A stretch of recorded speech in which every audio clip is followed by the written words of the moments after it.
Deus nos deu a grande missão de trazer a palavra dele para vocês. Nós vamos abrir lá na Bíblia, em Amós, capítulo 3. Amém? Amém? Julgamento de Deus. Ouvi, israelita, o oráculo que contra todo o povo, disse ele, que tirei do Egito, dentre todas as raças da terra, só a vós conheço. Por isso vos castigarei todas as vossas iniquidades. Porventura caminharão juntos dois homens, se não tiverem chegado previamente a um acordo? Rugirá por acaso o leão na floresta, sem que tenha achado alguma presa? Gritará o leãozinho no covil, se não tiver apanhado alguma coisa? Cairá o pardal no laço posto no solo, se a armadilha não estiver armada? O laço se levantará da terra, sem ter apanhado alguma coisa?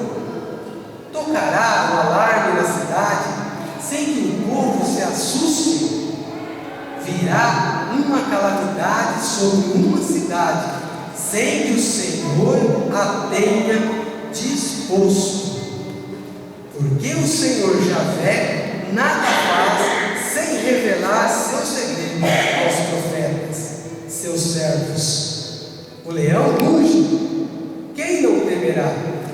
O Senhor Javé fala, quem não profetizará?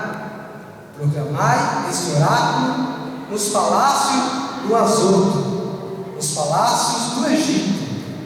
Clamai, juntai-vos nos montes de Samaria, e vede quantas desordens há nessa cidade, quanta violência se pratica no seu seio. Não sabem fazer o que é reto? Oráculo do Senhor, amontoam em seus palácios o fruto de suas violências e de seus roubos. Por isso, assim diz o Senhor Javé: eis o inimigo a invadir a terra, ele aniquilará a tua força, teus palácios serão pilhados. Oráculo do Senhor. O pastor só consegue arrancar da boca do leão duas pernas e uma ponta de orelha. Assim serão salvos os filhos de Israel, que habitam em Samaria, reclinados em sofás, em almofadas de Damasco. Ouvi isto e declararei a casa de Jacó, diz o Senhor Javé, Deus dos exércitos. No dia em que eu punir Israel por seus crimes, punirei os altares de Betel. Os chifres do altar serão quebrados e cairão por terra. Derrubarei a residência de inverno e a residência de verão. As moradas de marfim serão destruídas, muitas casas serão aniquiladas. Oráculo do Senhor. Palavra do Senhor. Graças a Deus. Esse livro, ele veio falar para a gente, do julgamento severo em Israel, por estar em desacordo com Deus, por não seguir Deus. Então vamos entender um pouquinho melhor. Amós foi incumbido por Deus para levar aquele povo a informação de que eles já não estavam mais retos. Por quê? Deus pegou esse povo e colocou em Israel perfeito, reto, deu as condições de vida para eles. Eles eram escravos, viviam na perdição, e colocou eles em Israel com todas as possibilidades de vida tranquila. É como se fosse uma casa. Quando a gente constrói uma casa, quem é pedreiro aqui deve saber, acho que usa ainda, coloca o fundo e levanta a parede. Então a gente acredita que aquela casa vai ter uma parede reta, uma parede pluma. Foi assim que Deus fez com aquele povo em Israel. Deixou aquele povo perfeito. Só que com o passar dos tempos, centenas de anos, Deus que conhece todas as pessoas, todos os povos, todas as famílias, Ele sabia que aquele povo já não estava mais seguindo conforme os seus costumes. Então, não dá, fala aqui na palavra, para a gente seguir com outra pessoa, se as duas pessoas já não se entendem mais. É difícil nós caminharmos com outra pessoa que não tem o mesmo pensamento que a gente, que não faz as mesmas coisas que a gente. Assim foi este povo. Eles já não mais seguiam Jesus, já não mais seguiam Deus, né, que isso foi antes de Cristo. Eles já não mais faziam as coisas conforme Deus havia aprumado. Aquela parede já não estava mais reta. Aí Deus fez o julgamento. Ele julgou, Ele acusou, Ele foi o juiz e Ele deu a sentença. Aquele povo já não podia mais continuar. Então essa sentença severa de Deus era realmente acabar com aquele povo, na esperança que nascesse novamente um povo obediente a Deus. Este povo de Israel, que já eram pessoas, aquelas pessoas que tinham mais dinheiro, aquelas pessoas que tinham mais poder, roubavam dos pobres. Eles desviavam o dinheiro daquele povo, e o povo passava a ser sofrido nos povos pobres. Com isso, não caminhando do lado de Deus, Amós trouxe o oráculo de Deus para aquele povo. Mas Amós, só a presença dele, por ser estrangeiro para aquele povo de Israel, ele já não era bem-vindo naquele lugar. E por não ser bem-vindo naquele lugar, apesar que ele não tinha culpa de ter nascido no estrangeiro, mas ele escolheu a servir a Deus. E como missão, ele foi levar o oráculo de Deus para aquele povo. Amós não era uma pessoa, vou dar como exemplo hoje, né? Se ele estivesse aqui hoje profetizando, se ele estivesse aqui hoje trazendo a palavra de Deus, ele não seria um sacerdócio, ele não seria uma pessoa que tinha estudado curso superior de teologia, ele era uma pessoa simples. Hoje eu diria que ele seria uma pessoa que veio do interior, uma pessoa que sempre morou na roça, no sítio, mas que ele tinha a missão de Deus de levar esse oráculo àquele povo. Então, por ele não ter esse conhecimento teológico, estudado, ele não era bem-vindo. Ele já era condenado ali. E aquele povo de Israel, ao ouvir o oráculo, né? O oráculo seria ouvir a palavra de Deus, aquilo que Deus tinha pedido para transmitir, né? Poderia ser uma sentença também. O pessoal de Israel, o povo de Israel, não acreditava que toda aquela mordomia que eles tinham, né? Toda aquela situação boa que ele tinha, poderia se acabar. Que Deus iria realmente fazer isso, ia tirar tudo isso deles. Eles não acreditavam nisso. E aquele povo de Israel, eles, pode acreditar, eles também tinham um momento de estar num grupo como esse, de oração. Eles até pagavam o dízimo, doavam o dízimo toda semana, mas eles não eram verdadeiramente convertidos, eles não eram verdadeiramente fiel às coisas de Deus. Então Deus não aprovava. Eu imagino hoje, aqui na palavra ele fala que aqueles templos que não estavam dentro dos princípios de Deus, por mais que pessoas iam lá para glorificar a Deus, que não era totalmente convertido, ele ia destruir. Estudando essa palavra de Amós, em outros capítulos,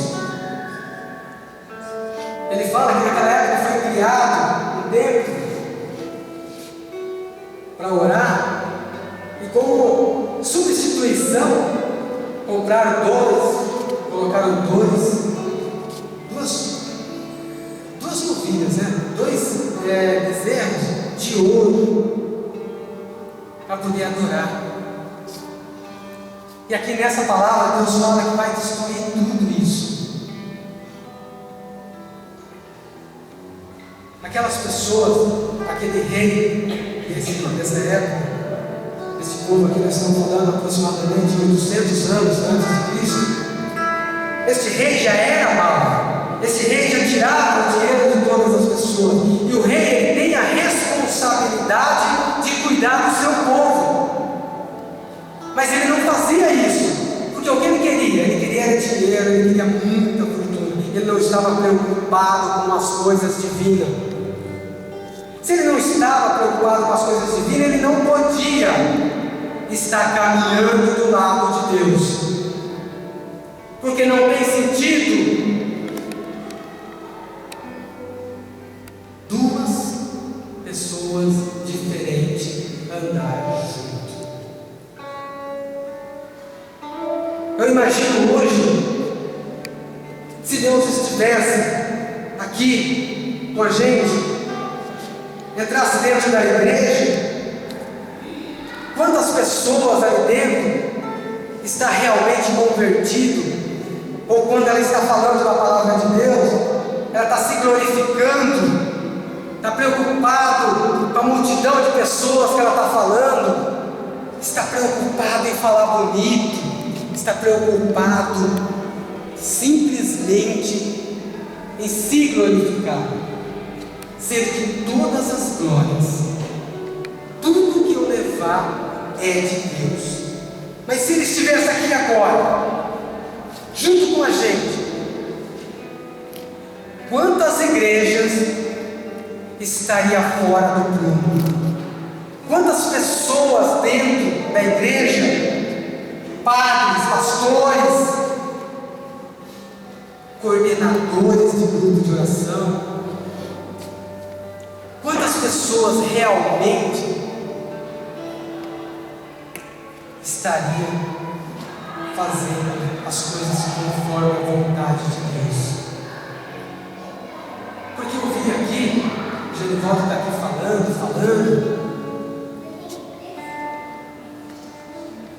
mas eu estou falando, ou é Deus que está falando de mim?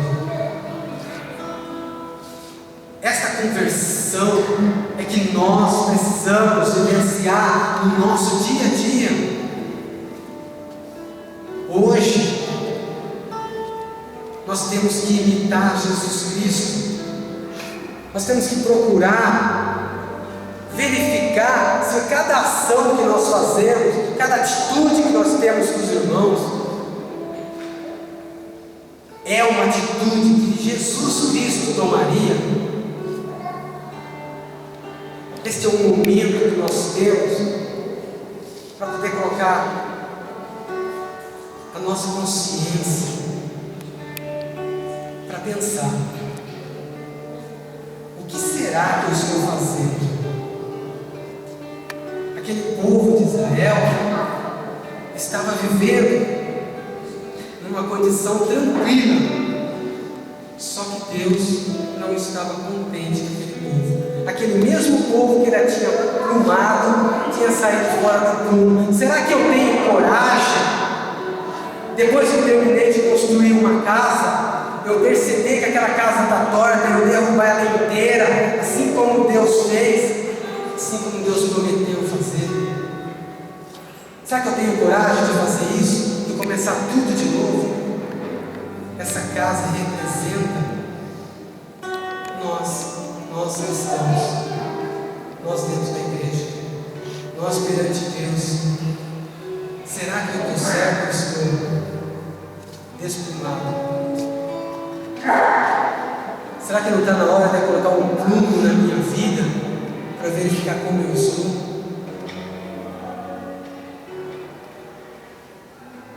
Às vezes, principalmente quando a gente é tentado, né? Principalmente a gente que está na caminhada, né? Constantemente aparecem alguns desafios na vida da gente,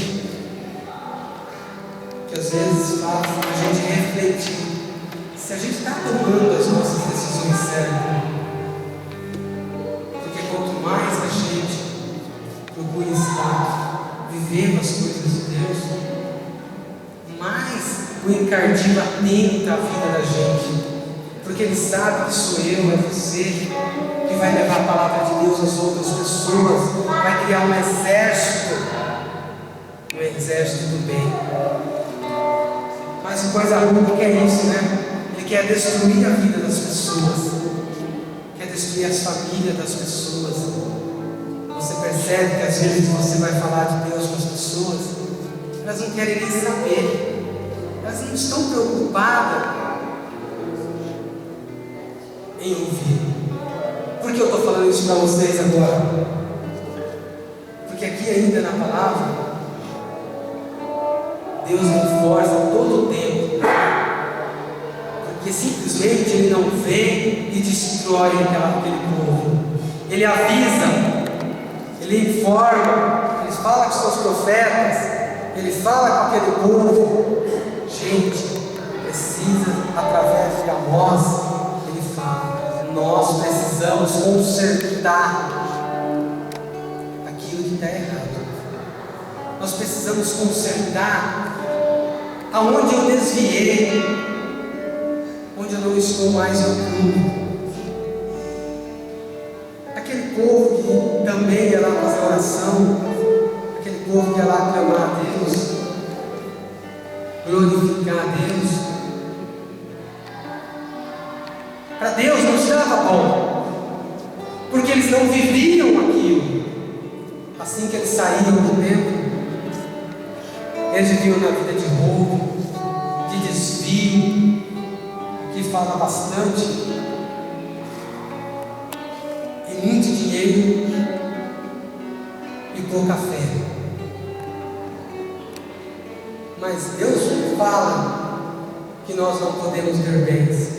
Deus não fala que nós não podemos ter uma casa, 2 casas, ter um carro bom. Não é nada disso. Deus fala que nós podemos ter tudo isso, viver uma vida em abundância, mas sem esquecer de Deus, sem esquecer dos princípios de Deus. Então, minha gente, é muito importante que todas as vezes que nós saímos do grupo de oração, nós saímos da Santa Missa, a gente continue vivendo a palavra de Deus.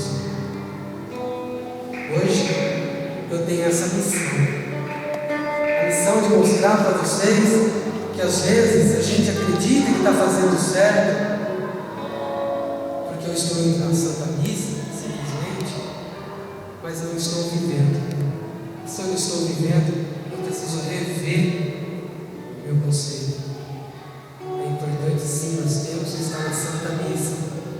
É importante sim nós estarmos aqui no grupo de oração.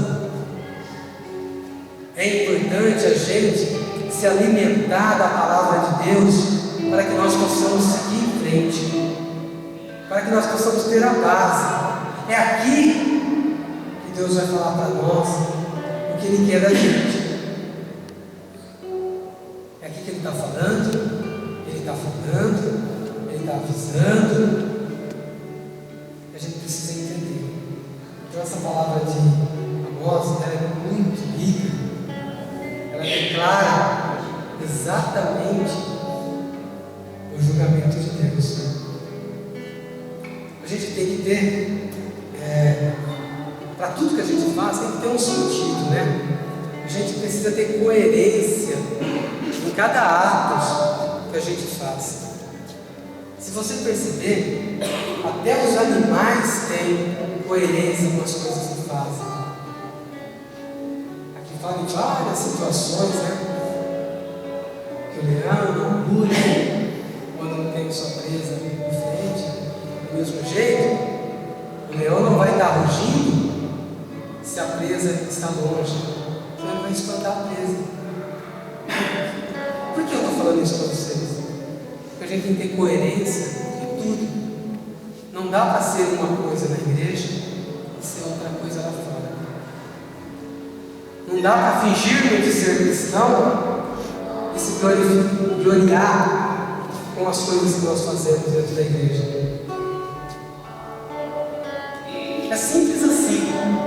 O que nós precisamos fazer? É ser simples. É tratar o irmão como se nele estivesse a presença de Deus. Se a gente fizer isso daí, nós estamos atendendo todo o conceito, a vontade de Deus. É interessante que quando a gente fala em simplesmente ser uma pessoa assim coerente, uma pessoa que está sempre próxima das pessoas, enxergar nas pessoas Deus, toda vez que nós fazemos isso, a gente tem que estar preparado para aquela pessoa que está de frente para a gente não necessariamente está na vida de Deus. Aí entra a minha vez, aí entra o momento em que eu preciso trabalhar essas pessoas. Então eu vou sair por aí tentando mudar todas as pessoas? Sim, só que no momento certo. Não dá para chegar com uma pessoa que está alcoolizada e falar para ela: você precisa mudar. Ela nem vai lembrar amanhã sobre isso, mas dá para você voltar amanhã e falar para uma pessoa: existe uma outra vida além dessa que você está vivendo. Era isso que Amós estava levando para aquele povo. Está na hora de nós mudarmos. Está em tempo. Deus já avisou. Deus avisou. Eu estou trazendo esse oráculo da sentença de Deus. Mas ainda dá tempo de mudar. Se essa sentença fosse hoje, quanto povo seria destruído? Mas dentro deste povo, assim como teve na Israel, tem as pessoas que serão salvas, que não serão destruídas. Muitas famílias que estavam ali seriam salvas também, porque estas pessoas verdadeiramente seguiam a vontade de Deus. Então vamos colocar a nossa vida à disposição de Deus. Vamos plumar a nossa vida.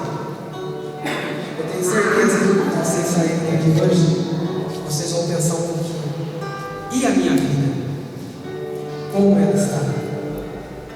O que eu fiz hoje durante o dia, eu poderia ter feito melhor?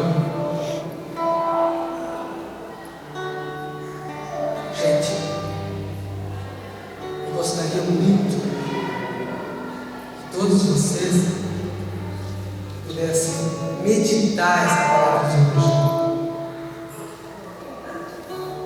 Algum tempo atrás,